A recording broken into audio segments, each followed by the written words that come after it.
Hey y'all, it's your girl Tatsu coming to you with another book video. Yeah, we're gonna finally do the best and worst books of 2025. Yeah, this is basically getting posted almost in March. It's pathetic. I'm aware. No excuses even. I just haven't filmed. I've even had the list made. Like I knew what books were gonna be in this. I just haven't filmed. All right, let's start off with the worst books. Number one is a book that I technically haven't finished, and I'm not DNFing because I feel like for research purposes, I have to finish this book, which I'll explain why in a second. But it's so bad. Like, it's horrible. If it wasn't for the research aspect of it, I would have DNF'd this book so long ago. It's the Turner Diaries. Actually, pause. Hold on, I have it. This guy right here. Horrible. I think I've had literally like 80 pages left in this book for I don't even know how long. I started reading it in June. And I just can't get myself to read it because it's so poorly written. Anyway, the whole point of me reading this book for research purposes is this is a white supremacist like guidebook. They love this book. They worship this book. This book means so much to them. I don't get it. Like, I get it, but I don't get it. Basically, the entire book is just a play-by-play of how to, like, make bombs and blow shit up because you're tired of the white man getting knocked down. It's all the people of color out here committing the crimes. But you're the one going and blowing shit up. Anyway, it's just that. That is all it is. Every single fucking page is just a diary entry of a man who's a white supremacist talking about fuck the government. We're going to blow everything up because we're tired of people of color, basically. Like, it's a trash book. There's nothing of substance to it besides that. It's literally quite garbage. After that, I listened to an audiobook called Quiet Girls. I'll insert a photo. Don't even remember the author. I'm going to have to look that up. I didn't like this book. What I remember of it is basically a school bus gets abducted and the girls are quiet while they figure a way out. I don't know. It was literally stupid. I don't know. It was dumb. Next, we have The Eyes Are the Best Part. Sorry, Jan. My best friend gave this book 5 stars, recommended it to me because I said I have an issue with like eyeball scenes. I just didn't like this. I genuinely didn't like it. The only thing I enjoyed about the book was how the author addressed racism. I thought that was beautiful. But other than that, the main character was mad annoying, which Jan said it's probably because of the age. I think the girl was in like middle school, freshman year, high school. So she's like, I think it was just maybe the age of the character. I don't know. I found it boring. The parts that were supposed to be like, and I'm just like, okay. I just didn't like it. I didn't like it. I thought the book was beautiful. Like the artwork of the book, there was like metallic red blood on the cover and stuff. Like loved the artwork of the book. Didn't care for the story. Next we have The Decision Tree. If any of y'all have seen my other blog when I talk about that in a wrap up, y'all were right. It was not a good decision to read The Decision Tree. That book is not good. It was a health book written in like the early 2000s on basically like mind-body connection, but I just feel like he didn't know anything. Like the author like just found this topic and just started learning about it and then decided I'm going to write a book. I don't know. If a book is going to talk about Weight Watchers being like a thing that people should do, I'm just immediately chucking it out the window. Lifestyle changes, babe. It's all about lifestyle changes, but that's not the vlog. You're here for books, so I'll stay focused. I just don't recommend it. I don't have the physical copy of it anymore because we donated that like immediately because ew. So, you know, picture. Then Caught Up. This is part 2 to Lights Out.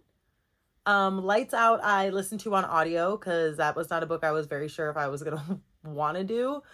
And for those of you who have read it, you know, not a book for everybody, I guess is the easiest way to say that. Very sexual, right? With some crazy kinks. Lights Out, I was able to get through. Lights Out, I actually kind of enjoyed at parts. I was like, okay, I'm here for this. Caught Up was part 2 to Lights Out. Oh my God. I think I made it to like chapter 3 of the audiobook and I was like, I'm done. This is so corny, so cheesy, so over the top sexual. Like, it was just so bad. It was genuinely so bad. Like, one thing with Lights Out, I was listening to it on 2 times speed and the sex scenes were still like 30 minutes long. That's a little much in my opinion, but I don't know. Maybe that's just not the genre for me. You know what I'm saying? And in Caught Up, it just immediately was like ridiculous and just so cringy and corny and just so ew. Like, what did you just say, dude?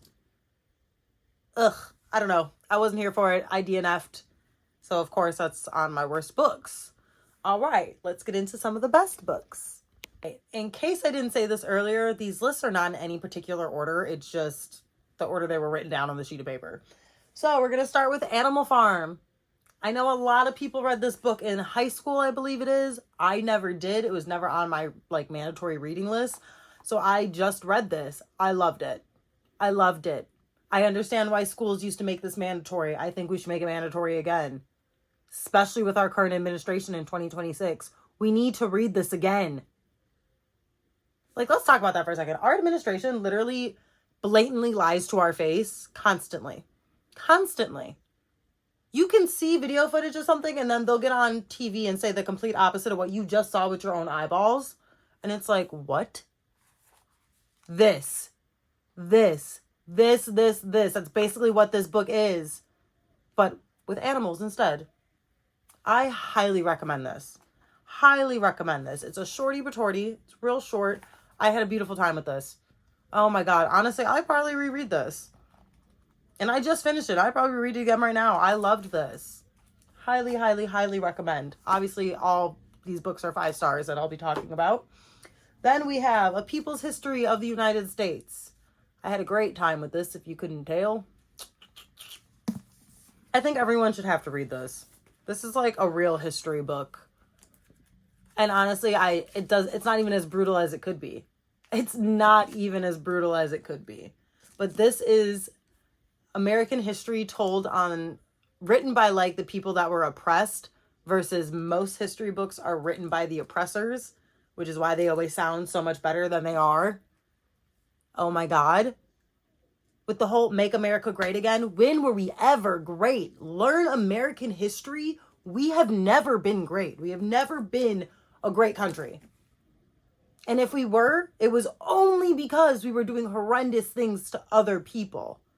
That doesn't make us great. If you can't be great by standing on your own 2 feet and doing that shit yourself, you're not great. And in 2026, we still do the same thing. The best companies, child labor, slavery, prison labor. So we've never been great. We're nowhere near great in 2026. I think people should have to read this. I really, really do. I know we won't, because let's be real, the American education system is meant to make you stupid, not educated. It's meant to make workers, not thinkers, not leaders. Anyway, that's enough of a rant. Highly recommend, 5 stars. Lots of great knowledge in there. For example, guys, we've never gotten anything done in America without the people getting a little violent. That's all I'm going to say. Anyway, next book, totally different topic. It's called Shy Girl by Mia Ballard. I love this book so much. It's so good. It's so good. I don't even really want to tell you guys what this is about because this is one of those books to me that if you go in blind, you're going to have an even better time. I can tell you what it's about and you're going to be super interested, but I'm not really going to give much details. All I'm going to say is a girl is looking for a sugar daddy because she's broke and sugar daddy wants her to do some weird shit. And she does. And she does. That's all I'm going to say. That's all I'm going to give you. Highly recommend. Highly recommend. If you read any of Mia Ballard's other books, don't recommend those as much. I'll be completely honest. I wanted to love those other books, but just not for me. This was great. The mental health rep in this book, Oh, was that good? The mental health rep was so good in this. Oh my God. Highly, highly recommend. You'll have a great time. And again, just go in blind. Don't read the back. Don't read the back. Just go in blind. Trust me on this one. Okay. Oh, but trigger warning. If you're not into like some gruesome shit, maybe don't read it. Because there's definitely some few scenes in there where I was like, that's a lot. So just be a little careful. And actually, while we're on that topic of like trigger warning for books, I'll talk about this next one. Emily. I don't physically have the copy of it because I let Jan and Joey borrow it. Joey already read it. He also gave it 5 stars, said it's one of the most gruesome, fucked up books he's ever read, which it's the most fucked up book I've ever read. And now Jan is going to read it. She says in March, so hopefully she gets to it. I really want to know her thoughts on it because that book was so hard to read. But yeah, Emily, super, super gruesome book. Super gruesome. Main character is a trans woman whose relationship is built on torture. That's as best as I can tell you. I'm not going to give you anything extra. It's just so brutal. So if you are someone who gets grossed out easily, do not read this book.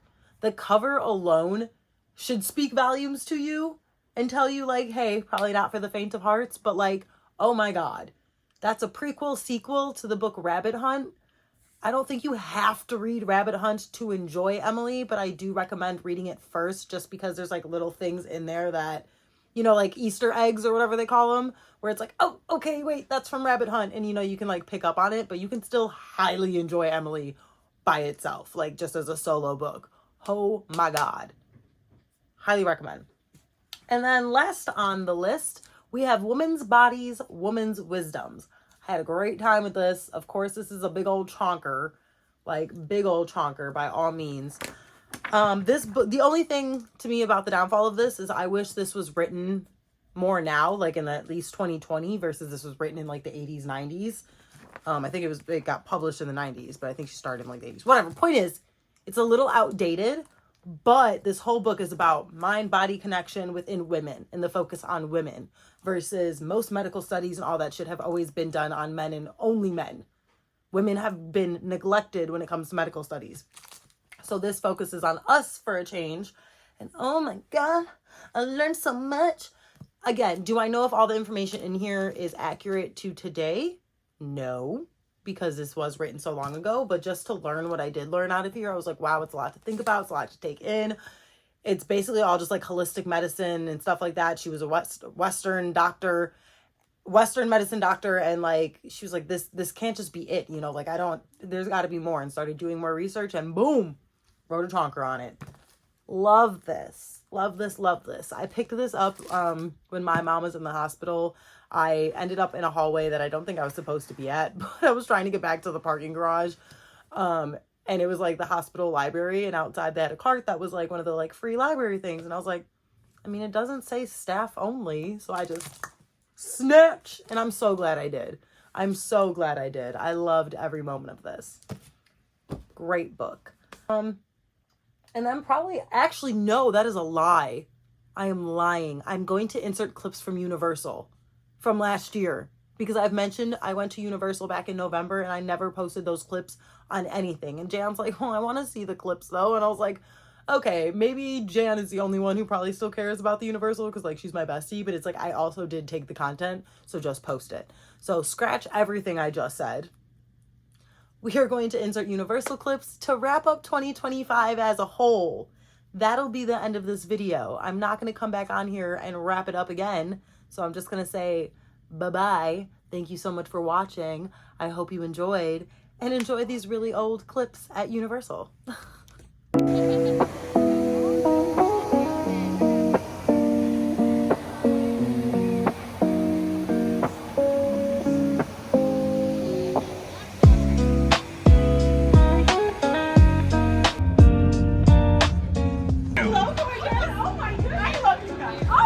All right, yeah. We love you too. Yeah, woo, ah. Oh, you fit right in here.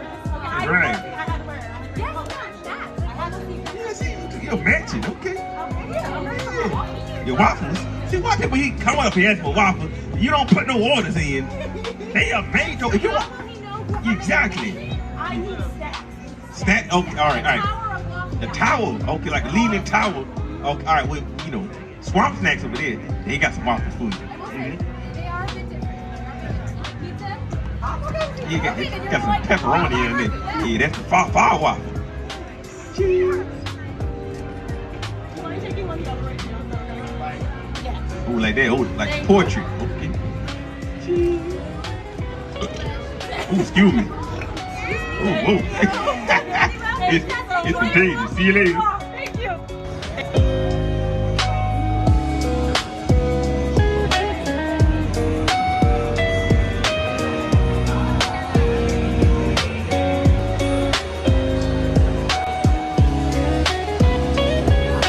I'm so sorry. Run away, run away. Sorry. Yeah, it's so clever. Yes, I love you. I love you. Yes. Just got to Universal Epic. My shirt did not work out as planned, so then we went and bought a cheap shirt that we crud, and it fucking sucked, but whatever. Here we are. That's it. That's it.